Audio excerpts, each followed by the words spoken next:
roughly between $300 and $500 for inventory. That's what I'd say. Between $300 and $500 for inventory. Number two, you're going to need some type of shipping materials, boxes, labels, bubble wrap, tape, probably anywhere from $700 or $800 in materials to start up. You can't be in the e-commerce business and not ship things. And then, should you choose to, those are the two requirements. Then, if you choose to, there are things like software and data mining tools. Maybe that's a couple of $100 a month. And then, in addition to that, it's coaching and support. So those are the things that you need in an e-commerce business. So you don't have to figure it out on your own and you don't have to make the mistakes. One of the things I love when people start off is they say to me, I don't have, I don't have um, a lot of money, so I'm going to do it on my own. Well, what I want you to understand is you're going to pay one way or the other. When you do it on your own, you're going to make a lot of mistakes, and mistakes will always cost you more money than if you do it the right way from the beginning. Now, Jeanette, you said, is financial independency not equal to being debt free? It is not. Financial independence doesn't mean that you're debt free. I'm going to talk about debt tomorrow. Debt is good. It is really good. And you'll understand why tomorrow. Everything you've learned about financial literacy is probably not correct. Now, you can choose to take my advice if you want.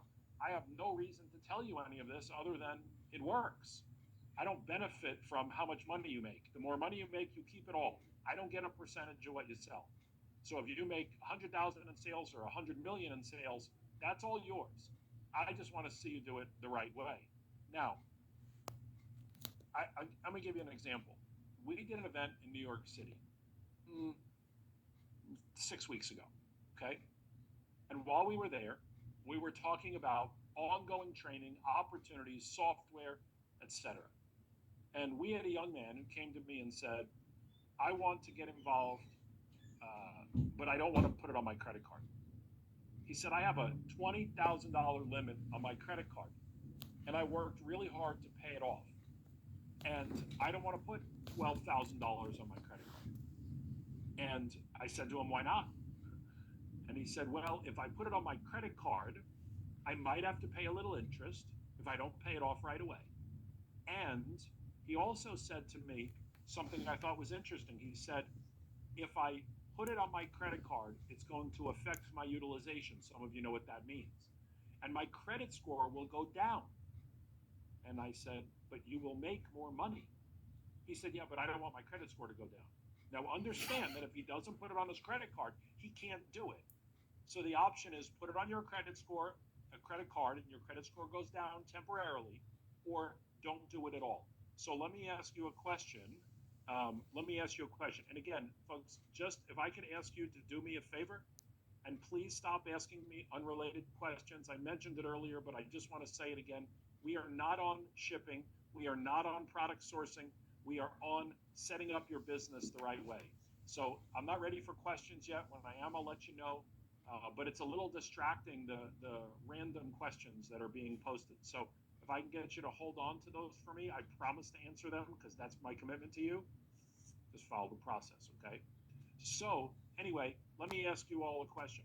If you don't start the business, you don't invest in it, and you don't do it, how much money are you going to make? Can you give me the answer in the chat box? Because I think you all know the answer. If you don't invest and you don't do it, how much money are you going to make? And you're all getting it right. Zero. Zero. We already know what that outcome is, right? Zero. None. Okay. So I said to him, take the $12,000, put it on your credit card. He said, my credit card is going to go down. I said, so what? And he said, no, I don't want my, I said, why? And he felt like I was being belligerent to him. And I said, well, okay, let me ask you a question. I'm going to ask you all this question. Think about the answer. Don't answer it on the chat box. Just think about the answer, okay? If you, last time you went in to fill up your car with gas, how often does the gas attendant ask for your credit score? Last time you went into a restaurant and paid for dinner, how often does the waitress or waiter ask for your credit score?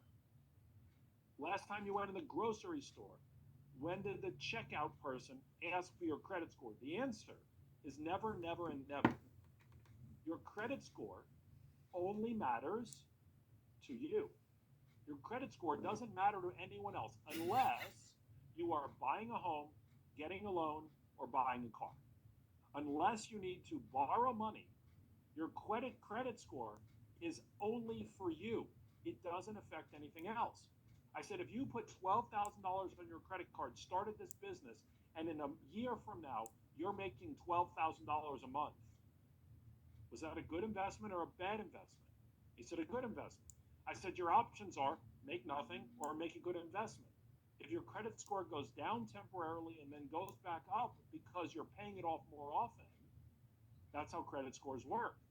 Now, some people tell me, well, I don't have a credit card. I cut up all my credit cards. Why? Do you know that if you have no credit, you can't get credit? You need credit, folks. You need it. Credit cards are not bad. What's bad about credit cards is when you buy things you don't need and can't afford to impress people who aren't interested. That's where credit cards get you in trouble. Investing in a business that appreciates over time, like real estate, like gold, like Bitcoin, like an e-commerce business, that's a good use of your money. And more importantly than that, it's a tax deduction. Did you know that in 29 days, the year is over? So if you are going to owe the IRS any money at the end of the year because you made money this year, you need investments that you can write off on your taxes. You understand, starting a business does that. This is a very powerful thing that we're talking about. So let me give you some examples of how you can fund your own business. And there are 3 of them. And one of them, by the way, we just started talking about recently, and it's literally changed people's lives. I'm so excited that everybody's starting to get into this.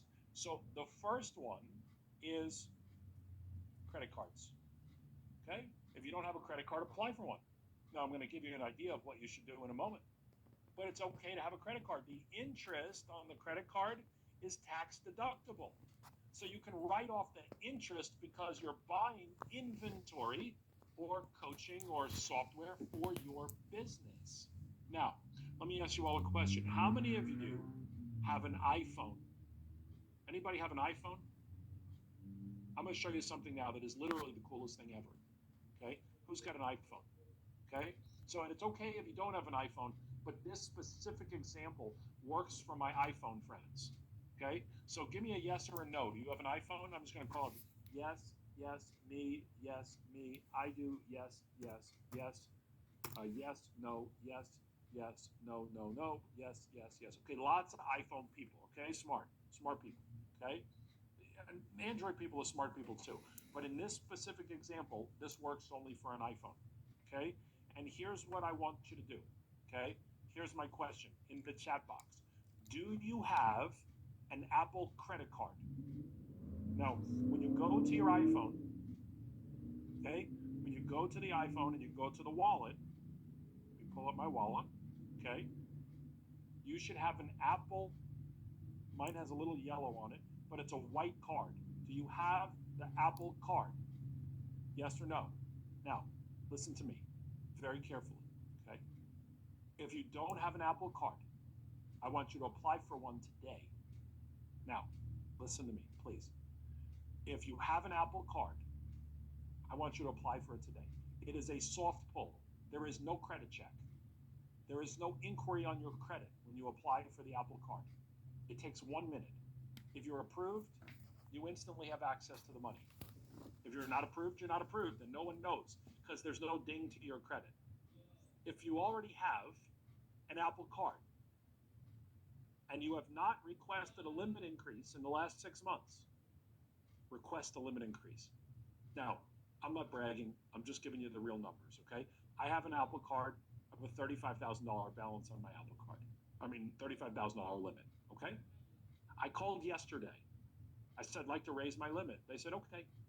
They did a little inquiry. They asked me a question, and they said, we have just approved you for a $10,000 limit increase. Now I have a $45,000 limit increase. And that was not an inquiry on my credit. So if you don't have an Apple card, but you have an iPhone, you need to apply for one. We have people now, I just started talking about this a few weeks ago, and every single class, we have people get approved 2,000, 4,000, 12,000, money that they didn't know that they could get access to. Now, I don't want to get too far on this, but I'm happy to cover it in the bonus session tomorrow if you really want more information on it. But watch this, okay? This is just for my iPhone people, okay? When you